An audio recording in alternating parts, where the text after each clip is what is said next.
Bill पूरे item लिख के भेजें, ब्रांड नेम के साथ क्वांटिटी के विद। और अगर आप दुकानदार हैं तो आप समझ सकते हैं कि कितनी बड़ी प्रॉब्लम। आप लोगों से ये बोलना चाहूँगा कि अगर आप हमारे कस्टमर है, देख रहे हैं, तो आप ज़रूर इस चीज़ को ध्यान दें। तो यू आर अ किंग, और आपसे बड़ा किंग कोई नहीं है।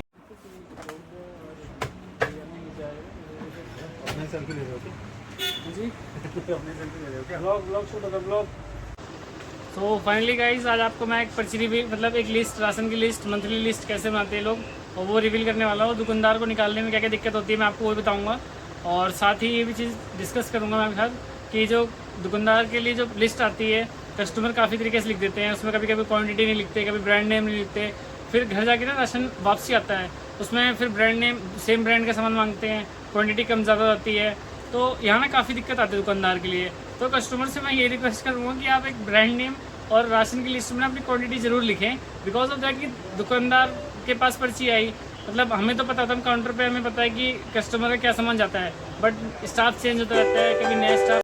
तो फाइनली गाइज आज आपको मैं एक पर्ची रिवील मतलब एक लिस्ट, राशन की लिस्ट, मंथली लिस्ट कैसे बनाते हैं लोग, और वो रिवील करने वाला हूँ। दुकानदार को निकालने में क्या क्या दिक्कत होती है मैं आपको वो बताऊँगा, और साथ ही ये भी चीज़ डिस्कस करूँगा मैं आपके साथ कि जो दुकानदार के लिए जो लिस्ट आती है, कस्टमर काफ़ी तरीके से लिख देते हैं। उसमें कभी कभी क्वांटिटी नहीं लिखते, कभी ब्रांड नेम नहीं लिखते, फिर घर जाके ना राशन वापसी आता है, उसमें फिर ब्रांड नेम सेम ब्रांड का सामान मांगते हैं, क्वांटिटी कम ज़्यादा आती है। तो यहाँ ना काफ़ी दिक्कत आती है दुकानदार के लिए। तो कस्टमर से मैं ये रिक्वेस्ट करूँगा कि आप एक ब्रांड नेम और राशन की लिस्ट में अपनी क्वांटिटी ज़रूर लिखें, बिकॉज ऑफ दैट कि दुकानदार के पास पर्ची आई, मतलब हमें तो पता था, हम काउंटर पे हमें पता है कि कस्टमर का क्या सामान जाता है, बट स्टाफ चेंज होता रहता है, कभी नया स्टाफ। आप लोगों से ये बोलना चाहूँगा कि अगर आप हमारे कस्टमर है, देख रहे हैं, तो आप ज़रूर इस चीज़ को ध्यान दें। मैं आपको एक पर्ची भी दिखाऊंगा, लिस्ट भी दिखाऊंगा कैसी लिस्ट आती है हमारे पास। और अगर आप दुकानदार भाई है तो आप समझ रहे होंगे कि क्या प्रॉब्लम होती है इस टाइम पे, और इस प्रॉब्लम को सॉल्व करना बहुत ही मुश्किल होता है। हर बार नए स्टाफ को समझाना बहुत मुश्किल होता है। अभी जैसे फिलहाल ये लिस्ट आई हुई है, ये हमारे काफ़ी पुराने कस्टमर हैं और इनको पता है जैसे कि हम किस तरह से सामान का जाता है। तो वैसे तो हमें पता है, अब जैसे उन्होंने आटा तो लिख दिया पर उसके आगे नाम नहीं लिखा, चावल लिख दिया पर उसके आगे नाम नहीं लिखा हुआ, और इसी तरह और भी सामान लिखे हुए हैं पर उसके ब्रांड नेम नहीं लिखे हुए हैं, कुछ आइटमों के लिखे हुए हैं। तो यहाँ पे काफ़ी दिक्कतें आती हैं हमें, बट कोई बात नहीं, ये भी चैलेंज है, और दुकानदार के लिए बहुत सारी चैलेंज आते हैं। तो काफ़ी चैलेंजेस आते हैं मतलब वीडियो। तो लिखते हैं, आज खुद से पर्ची निकालेंगे और क्या मतलब देखते हैं। अगली वीडियो में हो सकता है आपको दिखाऊंगा कि कस्टमर ने कितना सामान लिया और कितना सामान वापसी किया है। ऐसा रखा है व्हाट्सएप पे, और ज़्यादातर लिस्ट हमारी वहीं पे आती हैं, काफ़ी लिस्ट ऐसे आती हैं। तो हमें लोकेशन भी आती है, तो कस्टमर को समझने में दिक्कत नहीं होती है। बट ठीक है, जो भी चैलेंजेस है उनको तो एक्सेप्ट करना है, काम को करना ही है। तो कोई बात नहीं, हर दिन न्यू चैलेंज एक्सेप्ट करना भी एक बड़ी अपॉर्चुनिटीज़ हो सकती है, और हर दिन कुछ नया सीख रहे हैं हम। तो आज अपने आप से पर्ची निकालेंगे, देखते हैं कितनी देर में निकाल पाते हैं, और बिलिंग इसका टोटल अमाउंट क्या होने वाला है। लेट इट भी कंटिन्यू। वैसे ना मेरा लिस्ट निकालने का आइडिया रहता है कि हर बार का ये रहता है कि मैं पहले एक बार पूरी लिस्ट को रीड कर लेता हूँ। जैसे अपने 12th के एग्जाम में क्वेश्चन पेपर को पहले रीड कर लेते थे, कि हमारी टीचर ने ट्रिक बताई थी। तो मैं पहले एक तरह से मेरे क्वेश्चन पेपर ही है, आप समझ रहे होगे, पहले एक बार रीड कर लेते हैं। इससे ना हमें आइडिया लग जाता है कि अगर यहाँ के जो इस सेक्शन का जो सामान है निकालने में आसानी हो जाती है। तो अब अगर अगले सेक्शन में चले भी गए तो यहाँ का सामान वापस यहाँ पे नहीं आना पड़ेगा, इससे टाइम थोड़ा सा बचता है आपका।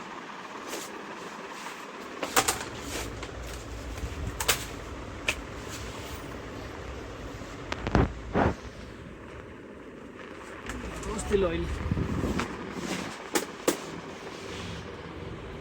चला गया।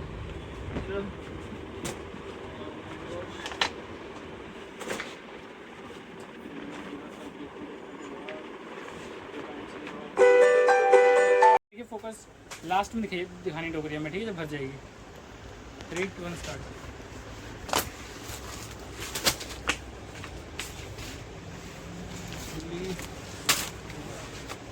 फास्ट करोगे ना इसको तो भैया? नहीं वो कर दूँगा, हाँ।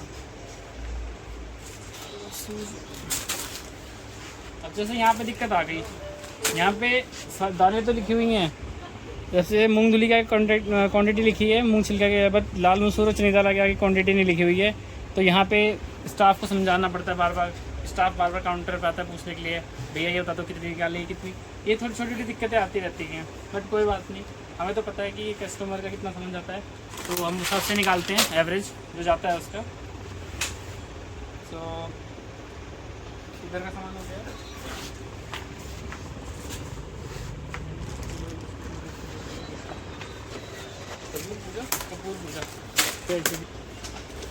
साफ़ करके भी देना वहाँ की जिम्मेदारी बनती है। काफ़ी मतलब इम्पैक्ट पड़ता है कस्टमर पे, माइंड पे कि सामान साफ़ जा रहा है नहीं जा रहा है, वो भी चीज़ें मैटर करती हैं। थोड़ी छोटी चीज़ें काफ़ी मैटर करती हैं। बहसबाजी रहती है ना फालतू में।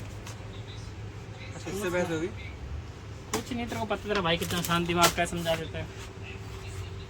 ये शैम्पू ले जा बिस्किट चुके हैं नमकीन वगैरह निकाल ये दो, ले जा चुके हैं। बिस्किट नमकीन निकाल दो, आटा और वो भी निकालना है। चावल तो इंडिया गेट की जाएंगे इनके। So finally guys list done हो चुकी है। आप रिवील करेंगे कि इनका कितने अमाउंट का हुआ है bill. So let it be check. आ जाओ।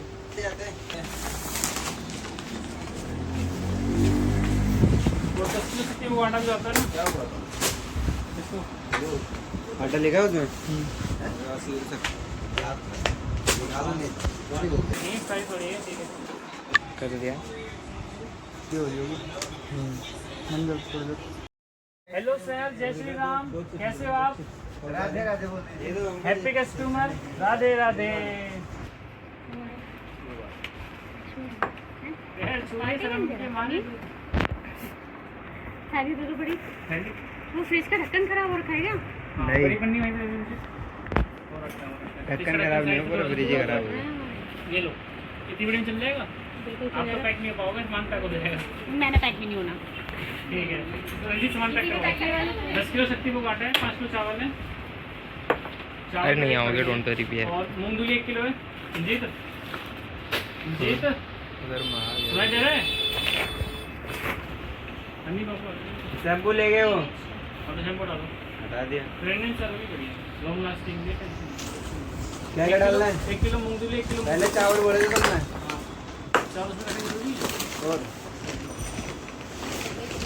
1 किलो बासमती चावल हो गए। 1 किलो मूंगफली, 1 किलो मूंग शक्कर, छोटे में आ गया ना वीडियो के अंदर। 1 किलो मरचा, अंडर आर्म दोनों में छोटा। 1 किलो चना दाल और 1 किलो है, इधर वाले चना 1 किलो है, किलो है। 2 देखिए।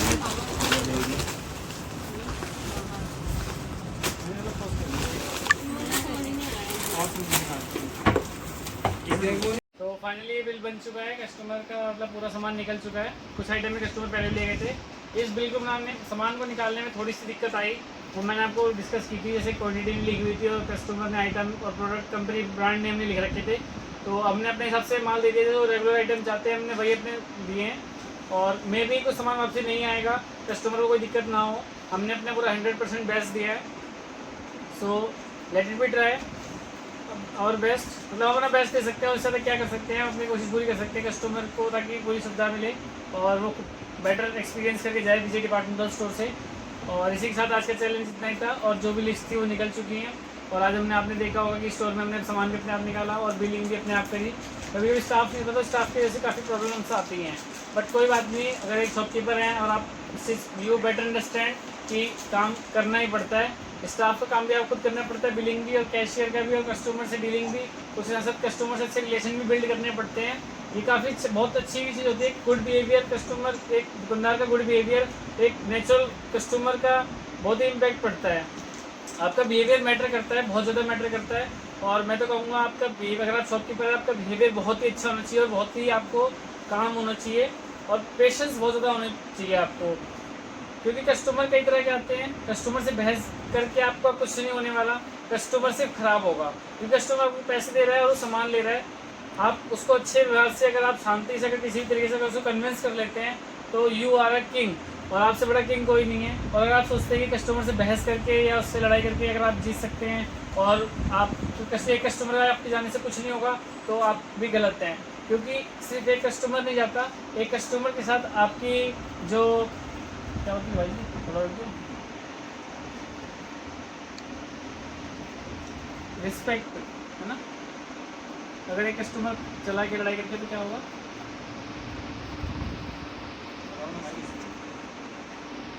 हाँ एक इमेज डाउन होती है। चलो स्टार्ट है। और अगर आपसे कस्टमर बहस करके चला भी गया और आप उस बहस को जीत भी जाते हैं तो क्या होगा, आपकी एक जो शॉप है, जो भी उसकी इमेज है, 15-20 साल जिस आप इमेज रेपुटेशन को अपने बनाने में दिए हैं, वो सिर्फ 5 मिनट में ख़त्म हो जाएगी वो। और अगले मैं आपको गारंटी दे सकता हूँ कि वो अगले 5 कस्टमर को जरूर ये बात बोलेगा। और ऐसा हो नहीं सकता कोई कस्टमर अगर आपसे मतलब बहुत ही संतुष्ट नहीं हो कि क्या मतलब उसको अच्छी सर्विस नहीं मिली है, किसी भी बात पे उसने बहस कर ली, वो सही था गलत था वो बात की बात है, पर ये चीज़ बहुत मैटर करती है। कस्टमर को कन्विंस करना इट्स नॉट ईजी बट बहुत टू ईजी, बस आपको थोड़ा सा कामली और पेशेंस रखने पड़ते हैं। सो आज के लिए ब्लॉग में इतना काफ़ी है। मैं अगर आप शॉपकीपर हैं तो मैं आप लोगों से ये बोलूँगा कि आप भी काफ़ी पेशेंस से दुकानदारी करें, और हर दिन सेम नहीं होता है, हर दिन सेम चीज़ें नहीं होती हैं, हर दिन न्यू डिफरेंस और न्यू अपॉर्चुनिटीज़ होती हैं और न्यू चैलेंजेस होते हैं। तो उन चैलेंजेस के लिए आप रेडी रहें और ऐसा ना सोचें किसी दिन काम ज़्यादा है किसी दिन कम है। काम कम भी होता है ज़्यादा भी हो सकता है, बट हाँ स्टेबिलिटी ज़रूरी है और काम के कम ज़्यादा होने से फ़र्क नहीं पड़ता। और आप लोग परेशान ना हो गए इसी से ही काम आज कम हुआ कल ज़्यादा हुआ, क्योंकि काम का कोई फिक्स नहीं है। काम कभी ज़्यादा भी हो जाएगा, कभी आपकी सोच से कम भी हो, कभी सोच से ज़्यादा भी हो जाएगा। तो इस चीज़ के लिए मैं आपको ये सजेस्ट करूँगा कि आप अपने ऊपर प्रेशर या टेंशन ना लें, क्योंकि इससे आप और चीज़ें भूल जाते हैं। आप इन चीज़ों को सोचने से अच्छा दूसरी चीज़ों में अपना माइंड लगाएं और दूसरी चीज़ देखिए कि आप अपना क्या बेस्ट दे सकते हैं और क्या अच्छा कर सकते हैं। एक गुड सर्विस देना एक दुकानदार के लिए बहुत ही अच्छी चीज़ होती है। मैं तो बहुत अच्छी सर्विस देता हूँ, मेरे ऑलमोस्ट जितने भी कस्टमर हैं 100 में से 99 को मैं बोलूँगा कि वो खुश रहते हैं और अच्छे से सामान ले जाते हैं। उनके साथ गुड बिहेवियर मेरा रहता है और उनका भी बिहेवियर काफ़ी अच्छा रिस्पॉन्स आता है। और एक कस्टमर की मैं नहीं बात कहूँ, क्योंकि एक कस्टमर का मैं भी नहीं ले सकता है समझदारी कि वो किस मूड से आ रहा है किस मूड से जा रहा है। बट हाँ अगर कस्टमर दुकान पे आ रहा है किसी बुरे खराब मूड से भी आ रहा है तो मैं तो ये कहूँगा आपको कि आपकी रिस्पॉन्सिबिलिटी बनती है कि आप एक दुकानदार होने के नाते उसको इतनी अच्छी सर्विस दें, इतना अच्छा मतलब सर्विस प्रोवाइड करें कि वो यहाँ से खुश होकर जाए और नेक्स्ट टाइम सोचे आने से पहले, मतलब ना सोचे बिना सोचे आए और काफ़ी बढ़िया तरीके से जाए, खुश होकर के जाए। Thank you. फिर आज के ब्लॉग में इतना ही, आज के ब्लॉग यहीं पे ख़त्म करते हैं। टाइम भी काफ़ी ज़्यादा 11 बज गए हैं और सब क्लोजिंग टाइम हो गया है। So let it be meet next blog. तब तक के लिए thank you, love you, okay guys. Log out और चलते हैं, जो भी होगा